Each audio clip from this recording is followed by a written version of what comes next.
Only a little piece on from the Ari on Shavuot, because Shavuot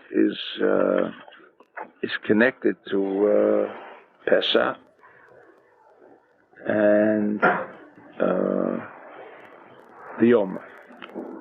So, in other words, Pesach, the Jews got this tremendous infusion of energy because they didn't deserve it. They didn't prepare the vessel for it. It went away. Day after it went away. And because it went away, and because everything that happened was on a cosmic level. In other words, the Jews did not make any connection. Jews didn't make any connection to what was going on. No connection. No connection. Talking about Pesach. What did they do? That was necessary. It was necessary, because if not, it wouldn't have worked for them. And we have to understand that everything that happened in Egypt, if the firstborn of the Egyptians were killed, the firstborn of the Jews were not killed. If the Egyptians drank it, the water turned into blood for the Egyptians. The blood stayed water for the Jews. All of these things that were happening were not happening because the Jews deserved it. It was not happening because the Jews were deserving it. In other words, what Hashem did at that point, I want you to sit down.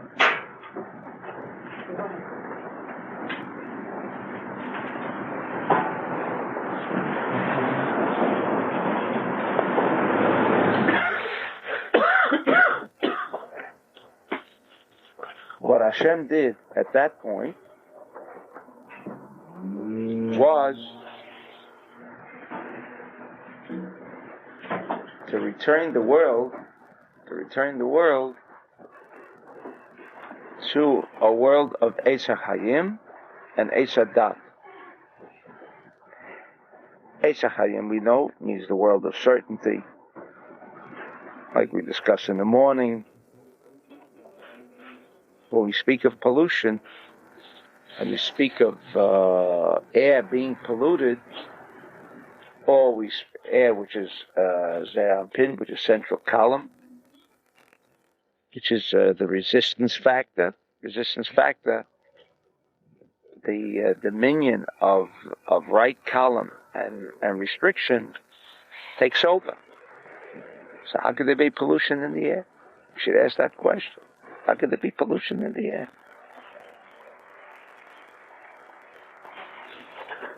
The same way, we ask this question, how could there be pollution in the water? Water is a right column element. If it's a right column element, then where does the pollution come from? What do you mean where pollution comes from? If you pour chemicals into a glass of water, poisonous chemicals into a glass of water, and it mixes up with the water, it's poisonous water. What do you mean it's poisonous water? If the water has such a power of right column, which means what? Force of the Lord, force of Hashem,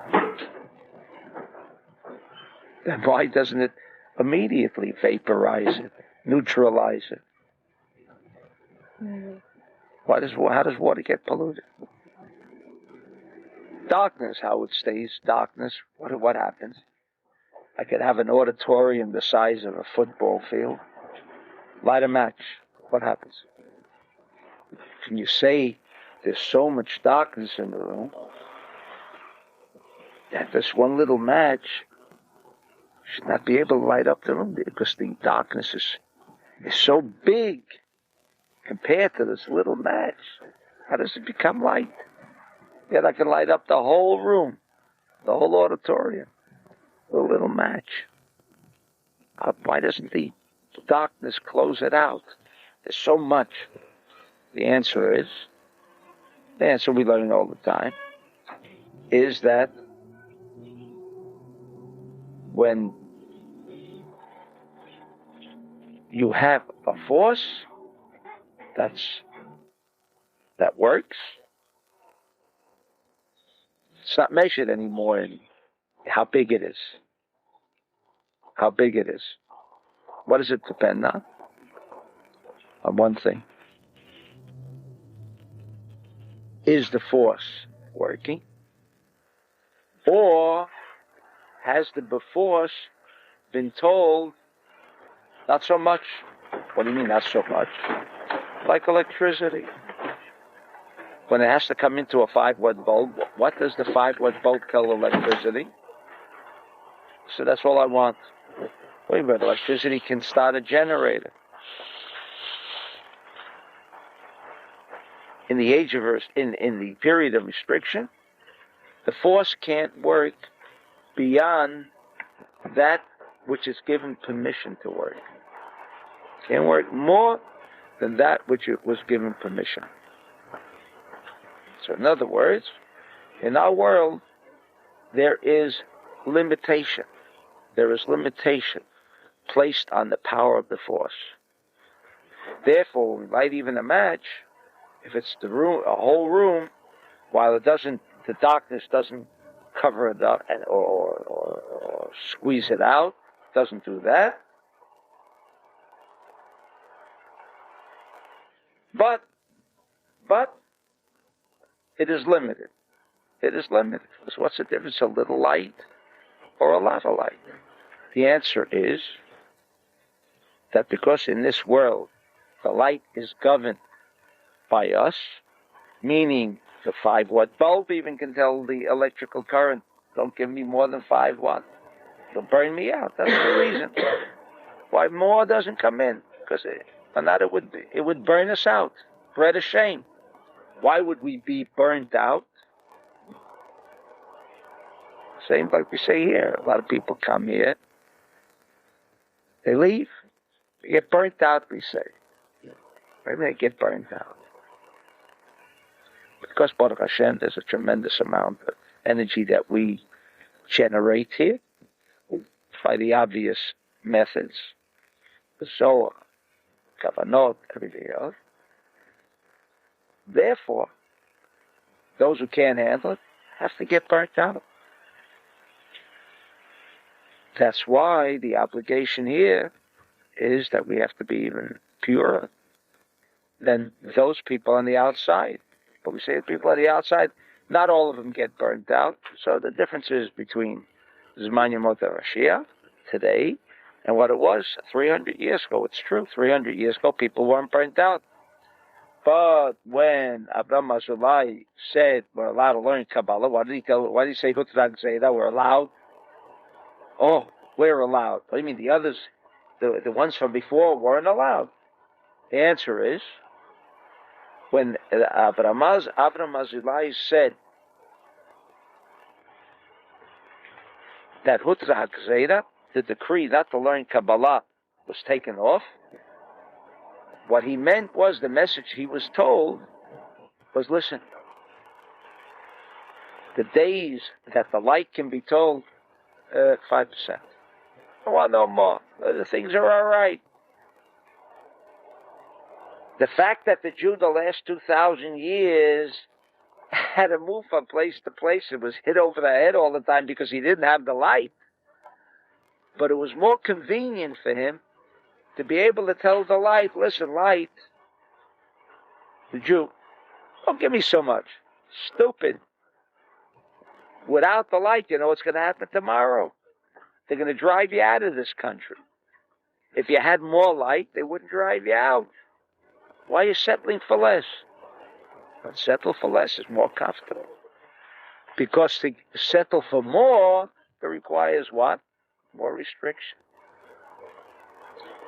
Comes the age of Aquarius, the Zman Yemot HaMashiach, Light doesn't ask no more. Light don't ask anything. That's why, as many, whatever the account is in the Bet HaMikdash, Churban Bet HaMikdash, 100,000 they took away into captivity. They're different accounts. 6 million didn't perish then. 6 million didn't perish. And also we have to understand, there was such a small concentration. How big is Jerusalem? How big is Israel? 2 by 4. So they grabbed whatever there was. There weren't 6 million Jews in Germany. There weren't 6 million Jews in Poland. They brought them from all over. They brought them from all over to bring them together and put them into a gas chamber. It wasn't that they killed them. Listen, they didn't kill. Why did they shoot them down wherever they were? Why'd they have to bring them to a gas chamber? What would it have been if they just shot them down? So someone wanted to say, some brainstorm wanted to say, well, if they brought them all to the crematoriums and maybe they keep it quiet, but if they started shooting Jews down all over, that means they didn't shoot Jews down all over. Shot Jews all over.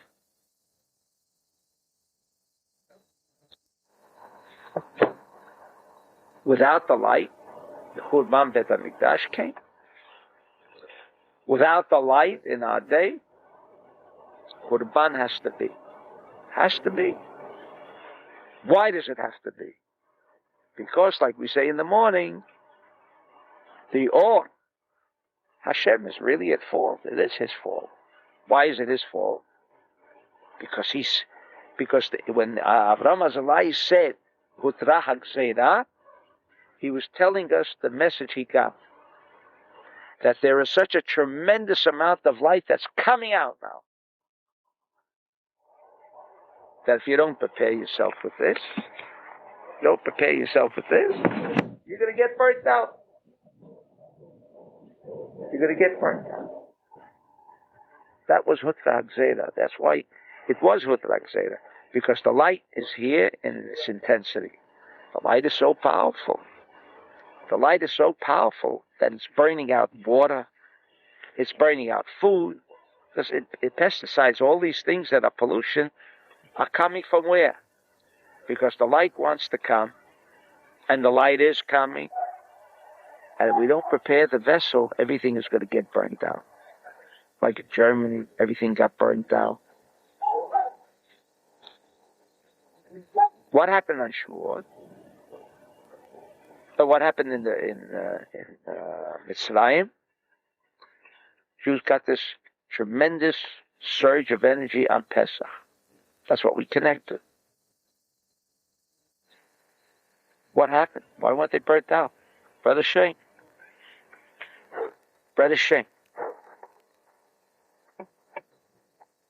Zohar asked the question. You got to get burnt out. How come the firstborn weren't destroyed? How come the firstborn weren't destroyed? What does Zohar answer? He gave Iyov. Zohar asked the question. He said he gave him Iyov. You remember that? That's his tshuva. Gave him Iyov. So he compares it like a shepherd has sheep, and the wolf is coming. What does he do? He takes the weakest ones, feeds the wolf one or two. Meanwhile, while he's busy with them, they run away. That's do you remember? That was the Zohar's tshuva. Actually, it should have been burnt out. Because the only way they could get out of Egypt was with this tremendous amount of light. Why didn't they get burnt out? So he answers because of Iyov. He gave the light, like Lahavdil, the wolf, he gave him someone else to be busy with. What? Yes, the strongest one, not the weakest one that he can battle with it. That's right. What does that mean? The light still came. What do you mean? He brought the light into the battle with Iyov. If we're talking about a shepherd and he gives the strongest sheep to keep them busy until they can run away, that we understand. But we're talking about light. What do you mean he gave him Iyov? The light goes only in one place.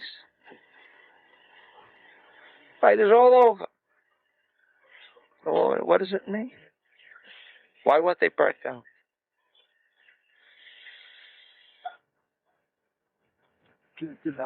What? Ma? A Satan is burning out. What does Satan mean? What does Satan mean? Like an electric bulb. If I put a 220 current into a 110, burns out. So we say what burns out? Because then the klipa comes. It's getting more than the thing can handle. And it also wants. So there's a protective measure. Like in the boat. So the klipa shouldn't get it. Right? It cuts it off. Cuts it off. Same thing here. Here he gave him somewhere it could go to Iyov. And meanwhile, the klipa also didn't get because he was burnt out. He was the one burnt out. What about the rest of the Jews? Why were they entitled not to be burnt out? Why were they entitled not to be burnt out? So the answer is in the Torah. What did Rabbi Shimon, when he answered that kind of answer, he was giving us an answer not why the Jews weren't burnt out, but how was this possible? How was this possible? There had to be a runoff of the energy. That's what he wanted to say. But why weren't they burnt out? There was too much for them to have. The answer was, when they slaughtered, that's why they slaughtered the seh. They slaughtered the lamb, took the blood, and according to Zohar, they took the blood of Milah, put it on the doorpost. Put it on the doorpost. That's all they did. That's all they did. And also, they did a little restriction with the matzah. Right? So little was done, but that was enough. That was enough. That was enough. To get all this energy and put a little blood on the two doorposts and the top, and do a little restriction with the bread was enough. And because he provided for a runoff, someone else should get burnt out. Someone else should get burnt out. This is what happened at Shavuot. What did they do? They did the Srirat Ta'olma. Did the Jews get better? They said, Nasa v'nishma. Remember? The way you learn in the yeshiva. The Jews said, God, whatever you have to tell us, we don't even want to hear it. If you say it's good for us, it must be good. We know that's not true. Why? Because he had to bend over the mountain. He bent over Mount Sinai, put the Jews in over there. He said, listen, if you don't accept the Torah, Sham Tehei Furatam. So what does it mean? That he didn't. That they weren't there. That they didn't completely understand. How do we know that they really weren't there? For two reasons. Number one, because it says he had to put them into like a sandwich. The mount bent over, the Jews were there, and he would close them up. They didn't accept. So it's an indication. What's the other indication? 40 days later, what they do? 40 days later? Make a golden calf. We're so spiritual over here, right? Nobody more spiritual than us. We make a golden calf after 40 days. Would we make a golden calf after 40 days? Of course not. Who would do such a thing? Would we tell God, would we tell Moshe, But we tell Moshe, after Korach, the Jews said, we want to know if it's Aharon or is it Korach? Who should be the Kohen Gadol? Right? What happens? Hashem says, I'll send down a fire. Send down a fire. You'll know which sacrifice I want. That's the one I want. In front of all the Jews, everyone saw it was Aharon they want. What happened the next day? The next day, not a week later, Moshe, what did you kill the Jews for? Moshe opened up the ground, and Korach fell into the ground. Who did the earthquake? Moshe? The answer is, they were not spiritual. Even on Har Sinai,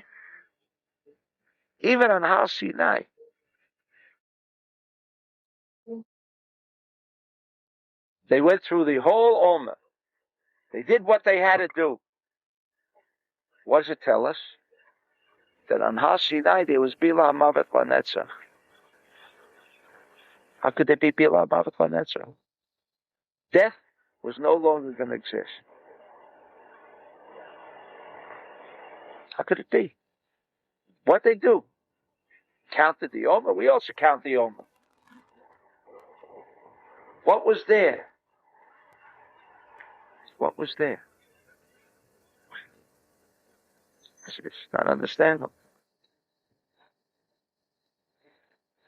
Why was it like that? So we learn a little from the Ari, and he'll give us the answer. Actually, maybe we'll learn the Zohar first. Oh, what is this Inyan of Shavuot?